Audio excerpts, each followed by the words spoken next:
Нийт өмгөөлөгч нартаа энэ өдрийн мэнд хүргэе.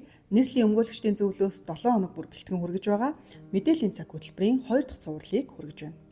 Өмгөөлөгч баталгааны тэмдэг хэвлэмэл хуудас хэрэглэх хадгалах журмаас. Энэхүү журмын 5 дугаар зүйлд зааснаар баталгааны тэмдэг хэрэглэхдээ баталгааны тэмдгийг өмгөөлөгч гарын үсэг зурсан өмгөөллийн үйл ажиллагаанд хамаарах баримт бичигт дарна. Баталгааны тэмдгийг хэвлэмэл хуудас болон бусад баримт бичигт гарын үсгээ зурсны дараа өмгөөлөгчийн гарын үсгийг голлуулан бүтэн тэгш тод дарна. Тусгаалan заагаагүй бол албан бичгийн гадаад хэл дээрх хувь дээр баталгааны тэмдэг дарахгүй байж болно. Харин тус журмын 6 дугаар зүйлд өмгөөлөгч нь өмгөөллийн үйл ажиллагааны хүрээнд боловсруулсан дараах баримт бичигт хэвлэмэл хуудсыг хэрэглэнэ гэж заажээ. Үүнд өмгөөллийн үйл ажиллагаатай холбоотойгоор эрх бүхий байгууллага, албан тушаалтан, хуулийн этгээдэд гомдол хүсэлт гаргах, албан бичиг явуулах, дүгнэлт бичгийн зөвлөмж өгөхөд. Өмгөөлөгчийн эрх үүрэгт хамаарах асуудлаар боловсруулсан бусад баримт бичигт хэвлэмэл хуудсыг хэрэглэнэ.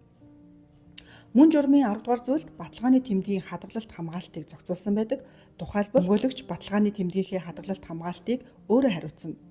Баталгааны тэмдэг алдагдвал өмгөөлөгчдийн холбооны ажлын алба болон цагдаагийн байгууллагад нэн даруй мэдэгдэнэ. Өмгөөлөгчийн өмгөөллийн үйл ажиллагаа эрхлэх зөвшөөрлийг түтгэлзүүлсэн бол өмгөөлөгч баталгааны тэмдгээ өмгөөлөгчдийн холбооны ажлын албанд хүлээлт өгч хадгалуулна.